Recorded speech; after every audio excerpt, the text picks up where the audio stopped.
Stage 4 మోకాళ్ల అరుగుదలకి నొప్పి లేకుండా కీళ్ల మార్పిడి ఆపరేషన్ చేయబడును. Doctor Ramesh Gajula, endoscopic spine ortho surgeon and pain physician, Panacea spine pain ortho and sleep centre, Uppal, Hyderabad. Visakha సాగర్ తీరం అంటే సరదాగా గడుపుదాము, చల్లని గాలిని ఆస్వాదిద్దాం అని చెప్పి ఎక్కడెక్కడి నుంచో అయితే టూరిస్టులు అయితే వస్తారు. వేరే ప్రదేశం నుంచి అయితే ఈ బీచ్ని ఆస్వాదించడం కోసం అయితే వస్తుంటూ ఉంటారు. కానీ వాళ్ళకి తెలియదు ఇందులో రిప్ కరెంట్ అని ఒక ఇది ఉంటుంది. దానివల్ల అది లాక్కొని వెళ్ళి ఆ కెరటాలకి అయితే బలవుతుంటూ ఉంటారు. అదే కోణంలో ఈరోజు అయితే హైదరాబాద్ నుంచి ఒక ఫ్యామిలీ అయితే వచ్చింది. సరదాగా ఎంజాయ్ చేద్దాం వచ్చి విశాఖ ఆర్కే బీచ్ వద్ద ఉన్న ఈ బీచ్లోకి అయితే దిగడం అయితే జరిగింది. అందులో ఒక మహిళతో పాటు మరో మనిషి అయితే గల్లంతయ్యారు. ఇంకో మనిషిని అయితే మటుకి ఇక్కడ దగ్గర ఉన్న రెస్క్యూ టీం అయితే కాపాడడం అయితే జరిగింది. దానికి సంబంధించి వీళ్ళు ఉన్నారు. బ్రదర్ చెప్పండి, ఏం జరిగింది అసలు? ఎక్కడి నుంచి వచ్చారు? కంపెనీ నుంచి వచ్చామండి. ఎక్కడి నుంచి? ఏ ఊరు? ఇక్కడ అనంతపురం. ఎవరెవరు వచ్చారు అసలు? ఏంటది? నేను, మా ఫ్రెండ్, ఇంకో ఫ్రెండ్ వచ్చాము. వస్తే ఒక మహిళ అక్కడ కొట్టుకుంటుంది లోపల, ఊపిరాడగా. నేను నా ఫ్రెండ్ చూసి ఇద్దరం లోపలికి వెళ్ళాం కాపాడడానికి. నేను వస్తాను, అతను మా ఫ్రెండ్ చాలా రిస్క్ చేసి లోపల దాకా వెళ్ళిపోయాడు. అందులో దూరం దాకా వెళ్ళాడు. అప్పటికే కేకేసాడు, కొట్టుకోయాడు. తర్వాత మరి కనిపించలే, లోపల దాకా వెళ్ళిపోయి ఇప్పుడు దాకా కనిపించట్లే. ఆ మహిళ, మా ఫ్రెండ్, ఆ మహిళ కెట్టాలు కొట్టుకొచ్చిందండి బయటికి, చనిపోయింది ఆ మహిళ. మా ఫ్రెండు అలాగా లోపలికి వెళ్ళిపోయాడు, ఇంకా కనిపించడం లేదు. సురక్షితంగా బయటకు వచ్చేసారు. మీ స్నేహితుడి పేరు ఏం పేరు? గోవింద్. మహిళలను కాపాడిపోయి వెళ్ళిపోయారు. అయితే ఎవరైతే మహిళ అయితే కెరటాల మధ్య కొట్టుకుంటుందో నిజంగా మానవతా దృక్పథంతో గోవింద్ అనే వ్యక్తి తనని కాపాడడానికి వెళ్ళి నిజంగా పాపం మహిళ మృత్యువాత పడగా గోవింద్ కూడా కెరటగా బలై లోపలికి వెళ్ళిపోయారు. అయితే ఆ గోవింద్ను అయితే ఇప్పుడు రెస్క్యూ చేసి వెతికే ప్రక్రియలో అయితే పోలీస్ సిబ్బంది అయితే అంతా ఉన్నారు. ఏదేమైనా నిజంగా సరదాగా గడపడానికి వచ్చిన వాళ్ళకి ఇలాగా ఈ విషాద ఛాయలు అనుకోవడం నిజంగా ఆ కుటుంబాల్లో చాలా తీరని లోటు అయితే ఉంటుంది. అయితే ప్రధానంగా మనం చూసుకోవచ్చు, ఇక్కడ ప్రతిదీ చాలా ఆహ్లాదకరంగా ఉంటుందని చెప్పి వస్తుంటూ ఉంటారు. మాస్టర్, ఏం జరిగింది అసలు? ఏంటి అసలు? చాలామంది పాపం చాలా ఆస్వాదిద్దాం, ఎంజాయ్ చేద్దాం అని వస్తుంటూ ఉంటారు దూర ప్రదేశాల నుంచి. ఈ రిప్ కరెంట్కి వాళ్ళు బలవుతుంటూ ఉంటారు. ఏం చెప్తారు సార్? మనం ఒక్కసారి కాదు సార్, ఎన్నోసార్లు హెచ్చరిస్తుంటాము, పబ్లిక్ అవేర్నెస్ చేస్తుంటాము. మేము పోలీస్ డిపార్ట్మెంట్ కానివ్వండి, డిజాస్టర్ మేనేజ్మెంట్ వాళ్ళు కానివ్వండి, నేను డిజాస్టర్ సేఫ్టీ ఆఫీసర్ సార్, ఎన్నోసార్లు వాళ్ళకి చెప్తుంటాము. ఇక్కడ ఏంటంటే ఇది ఈ విధంగా అప్ అండ్ డౌన్ ఉంటుంది సార్. అప్ అండ్ డౌన్ అంటే ఇక్కడ సముద్రంలో ఏంటంటే కెరటం వచ్చినప్పుడు మనకి తెలియదు. చాలామందికి ఇక్కడ చాలా హ్యాపీగా ఉన్నాము, ఎత్తులో ఉన్నాము అనుకుంటాము, కానీ అక్కడ గొయ్యి ఉంటుంది. అదేవిధంగా ఇంకా ముందుకు వెళ్ళేసరికి గొయ్యి ఉంటుంది. వాళ్ళు ఎవ్వరికి తెలియకుండా పబ్లిక్ ఏంటే ఇక్కడ తేలిగ్గా ఉంది కదా, ఇక్కడ ఎత్తుగా ఉంది, మనకి కాళ్ళ వరకే వస్తుంది, మోకాళ్ళ వరకే వస్తుంది నీళ్ళు అని వాళ్ళు ఆడుతుంటారు. కానీ కెరటంలో వచ్చినప్పుడు కరెంట్ ఉంటుంది సార్. ఎటువైపు లాక్కి వెళ్ళిపోతుంది టక్మని, అది ఆటోమేటిక్గా రివర్స్గా తీసుకెళ్ళిపోవడానికి ఆస్కారాలు ఉంటాయి. సార్ ఈరోజు జరిగిన సంఘటనలో అసలు ఏం జరిగింది? ఎవరెవరు వెళ్ళారు ఈరోజు? సార్ వాళ్ళు ఏదో ఇప్పుడు దూరభారం నుంచి వస్తారు సార్. వచ్చిన తర్వాత సముద్రం అనేసరికి ఒక విశాలంగా ఉంటుంది, ఈ గాలి, ఈ ప్రపంచం, ఈ ఆస్వాదిద్దాము అనే ఒక దృక్పథంతో వస్తారు.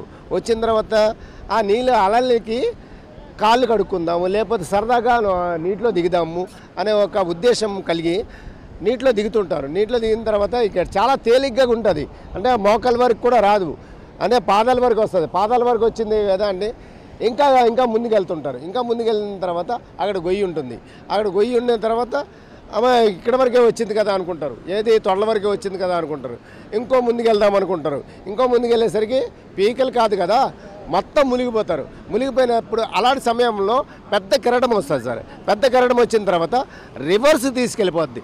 ఈ కెరటం ఇక్కడ నుంచి వచ్చిన ముందుకు వచ్చిన కెరటం, బ్యాక్ నుంచి వచ్చిన కెరటం రెండు రివర్స్, అంటే మిక్సింగ్ అయిపోయి వెంటనే ఇమీడియట్గా మనిషిని పడగొట్టేస్తుంది. పడగొట్టేసిన తర్వాత ఆటోమేటిక్గా మనిషి వాటర్ని తాగేస్తారు. వాటర్ తాగేసిన తర్వాత ఆటోమేటిక్గా మనం వాటర్ ఎప్పుడైనా తాగేసామో మనకి ఆందోళన కలుగుతుంది. ఆందోళన కలిగిన వెంటనే బీపీ పెరిగిపోయి ఆటోమేటిక్గా మనం ఏం చేస్తున్నామో మనకే తెలియదు, అది లాక్కొని వెళ్ళిపోతుంది. అనేసరికి ఎవరిని కూడా సహాయం కూడా కోరడానికి కూడా అవకాశం లేని పరిస్థితుల్లో మనం చనిపోవడానికి ఆస్కారాలు ఎక్కువగా ఉంటుంది. ఈరోజు ఆ మహిళ మృతి చెందింది, ఒక యువకుడు గల్లంత అయ్యాడు, ఒక యువకుడు సేఫ్గా లోపలికి వచ్చాడు. ఆ యువకుడు కూడా ఈవిడి కొట్టుకుపోతుంది కదా అనే మానవతా దృక్పథంతో ఆ కుర్రోడు కూడా ఆవిడ్ని ఏదో సేవ్ చేద్దాము అనే ఉద్దేశంతోనే ఆ కుర్రోడు కూడా దిగిపోయి ఆయన కూడా గల్లంత అయిన పరిస్థితి ఈరోజు కల్పించుకున్నాడు. ఆయనే కల్పించుకున్నాడు. అది చాలా బాధాకరమైన విషయం సార్.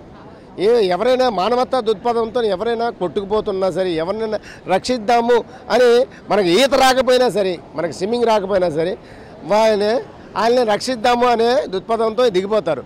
కానీ మేము ఎక్కడి నుంచి ఎన్టీ రామారావు బొమ్మ దగ్గర నుంచి ఆటోమేటిక్గా భీమిలిపట్నం వరకు పోలీస్ డిపార్ట్మెంట్ వాళ్ళు ఏం చేశారంటే, ఇక్కడ నుంచి గజీతగాళ్ళని ఆ చివరి వరకు గజీతగాళ్ళు 4 అలాగా తిరుగుతూనే ఉంటారు సార్. తిరుగుతూనే ఉన్నా సరే ఆ గజీతగాళ్ళు ఉన్నారు కాబట్టే డెడ్ బాడీ ఇమీడియట్గా తీయగలిగారు. ఇప్పుడు గల్లంతైన వ్యక్తిని మనం 3 days వరకు మనం కాపలా కాయాలి, ఆటోమేటిక్గా కాపలా కాయాలి. అది నా ఎక్స్పీరియన్స్ చెప్తున్నాను సార్, చెప్తున్నాను. ఎందుకంటే 3 days పోయిన తర్వాత మాత్రమే డెడ్ బాడీ బయటికి రావడానికి అవకాశాలు ఉన్నాయి. ఇమీడియట్లీగా ఆ డెడ్ బాడీని మనం క్రాస్ చేసామంటే ఆ గజీతగాళ్ళలో వాళ్ళ యొక్క సహాయ సహకరణలతోనే వెంటనే ఇమీడియట్లీ తీయగలిగాము. అంటే వాళ్ళ తాలూకు గొప్పతనం చాలా మనం చాటి చెప్పుకోవాల్సిన విషయం కూడా. నేను డిపార్ట్మెంట్ అయినా సరే వాళ్ళని హ్యాట్సాప్ చెప్తున్నాను సార్. ఇది ప్రధానంగా మనం చూసుకోవచ్చు. నిజంగా ఫ్యామిలీతో ఎంజాయ్ చేద్దామని చెప్పి ఒక కుటుంబం సంబంధించి వసంత అనే ఒక 40-45 సంవత్సరాల మహిళ అయితే ఈ రిప్ కరెంట్కి బలి అవ్వడంతో లోపలికి వెళ్ళిపోవడంతో ఒక 2 యువకులు మానవతా దృక్పథంతో ఈ కెరటాలు ఎక్కడైతే ఈ వసంత లోపలికి వెళ్ళిపోవడంతో కాపాడదాం, ఆ మహిళను కాపాడదాం అని చెప్పి 2 యువకులు వెళ్ళడం, అందులో ఒక యువకుడు సేఫ్గా బయటికి రావడం. అయితే ఒక్కో యువకుడు ఆ మహిళను కాపాడిపోయి లోపలికి ఆయన కూడా లోపలికి వెళ్ళిపోవడం, కెరటాలు లోకం వెళ్ళిపోవడం. ఈ మహిళ అయితే దుర్మరణం పాలవడం. నిజంగా ఆ యువకుడు ఇంకా లోపలికి వెళ్ళడం, ఆ యువకుడిని అయితే మొత్తానికి అయితే వీళ్ళంతా వెతికే పనులు అయితే ఉన్నారు సిబ్బంది. విశాఖ ఆర్కే బీచ్ సముద్రంలో ఈ మునిగిన ఘటనలో అయితే ఒకరు మృతి చెందారు, మరొకరి కోసం గాలింపు చర్యలు అయితే చేపడుతున్నారు. మృతురాలు సికింద్రాబాద్గా గుర్తించారు. సికింద్రాబాద్ నుంచి వైజాగ్ వచ్చారు. 4 రోజుల క్రితం కుటుంబ సభ్యులతో కలిసి మేనల్లుడి వివాహం కొరకు విశాఖ వచ్చారు ఫ్యామిలీ. నిన్న సాయంత్రం పెళ్లి అనంతరం ఈరోజు సాయంత్రం సరదాగా గడిపేందుకు ఆర్కే బీచ్ వద్దకు అయితే చేరుకున్నారు. విశ్వప్రియ ఫంక్షన్ హాల్ ఏదైతే ఉందో దాని ఆపోజిట్గా ఉన్న ఆర్కే బీచ్ వద్దకు అయితే కెరటాల దగ్గర అయితే మట్టికి సముద్రంలో దిగడం అయితే జరిగింది. ఇద్దరు సముద్ర స్నానం చేస్తుండగా ప్రమాదవశాత్తు అలలు తాకిడికి లోపలికి కొట్టుకుపోవడంతో వసంత్ అయితే మృతి చెందింది. దురదృష్టవశాత్తు ఆ మహిళ అయితే మృతి చెందారు. ఆ మహిళని కాపాడదాం, ఎలాగైనా రక్షిద్దాం అని చెప్పి ఒక 2 యువకులు వెళ్ళారు. ఆ 2 యువకుల్లో ఒక యువకుడు క్షేమంగా బయటికి రావడం, రెస్క్యూ టీమ్ కాపాడడం, ఇంకో యువకుడు అయితే మటుకి లోపలికి వెళ్ళిపోయి ఈ నిజంగా సముద్రంలోకి గల్లంత అయిన సందర్భం అయితే ఉంది. మరో వ్యక్తిని రక్షించేందుకు లోపలికి వెళ్ళినటువంటి ఒరిస్సాకు చెందిన యువకుడు ఆచూకీ కోసం అయితే ఈ ఎన్డీఆర్ఎఫ్ బృందాలు అయితే గాలిస్తున్నారు. ఏదేమైనా ఆసుపత్రిలో చికిత్స పొందుతూ వసంత కొడుకు ఎవరైతే ఉన్నారో ఆయన ఆ వసంతకు సంబంధించి మహిళ ఎవరైతే మృతి చెందారో ఆ వసంత కొడుకు కూడా హాస్పిటల్ అయితే చికిత్స అయితే పొందుతున్నారు. అయితే ఒక్కో యువకుడు ఎవరైతే రక్షించడానికి వెళ్ళారో ఆ యువకుడు అయితే ప్రస్తుతానికి ఇంకా గల్లంత అయ్యారు విశాఖ ఆర్కే బీచ్లో. అయితే ప్రధానంగా మనం చూసుకోవాల్సింది ఏంటంటే ఎక్కడెక్కడి నుంచి వచ్చినా వీళ్ళంతా మొత్తం అంతా ఈ రిప్ కరెంట్కి అయితే బలవుతున్నారు. రిప్ కరెంట్ బలై ఈ క్రమంలోనే ఇవి మొత్తం ఈ కెరటాలకైతే బలవుతున్నారు. ఈ నేపథ్యంలోనే మొత్తం అంతా జాగ్రత్త వహించాలి.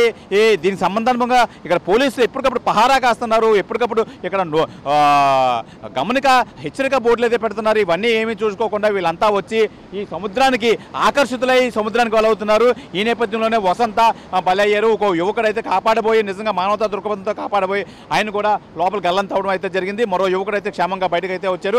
ఏదేమైనా ఈ రెస్క్యూ టీము అలాగే ఈ పోలీస్ సిబ్బంది మొత్తం అంతా గల్లంతైన యువకుడి కోసం అయితే గాలింపు చర్యలు అయితే చేపడుతున్నారు. ఎవరైతే ఈ వసంత మృతి చెందారో వసంతను అయితే కేజీహెచ్ శవాగారానికి అయితే పంపించడం అయితే జరిగింది. వసంత కొడుకు ఎవరైతే ఉన్నారో ఆయన ఆ యువకుడైతే హాస్పిటల్లో చికిత్స అయితే పొందుతున్నారు. ఏదేమైనా చాలా బాధతో కూడుకున్న విషయం. పెళ్లికి వచ్చి ఇలాగ మృత్యువాత పడడం అనేది చాలా బాధ హృదయంతో విశాఖ ప్రజలు అయితే అయితే అంతా కోరుకుంటున్నారు. ఈ విధంగా ఎప్పుడు ఎవరు రాకూడదు ఈ బీచ్కి వచ్చి ఈ బలవడం అనేది నిజంగా చాలా బాధాకరమైన విషయం.